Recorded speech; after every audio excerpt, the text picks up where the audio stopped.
কবিতার নাম সে আদি, সেই আমার অনন্ত। কোথায় আজ দিন কাটে? সন্ধ্যায় চোখের জলে বর্ষা জলের মাঠ, জমির আল, সেচের খাল, দল বেঁধে ইউক্যালিপটাস আর শ্যামসবুজ দীর্ঘশ্বাস। সে দূরে চলে যায় বড়ই সহজে।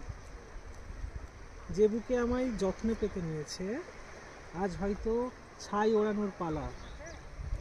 যে লাল দাগ ললাট ছুঁয়ে বরণ করে নিয়েছে রাধাকৃষ্ণ, সবার চোখ আড়ালে সে সংসারে তবে বিষ। রাত জাগায় হৃদয়, সমর্পিত শরীর মাখামাখি, কপাল চুম্বন, তা কি আজ মুখ দেখা দেখি বন্ধ? আরও কালো হয়ে আসে আধার, সম্পর্ক ডানা ঝাপটায়। সে আদি, সেই আমার অনন্ত, এই ঝাউপাতা জীবনের নীল সবুজ বসন্ত।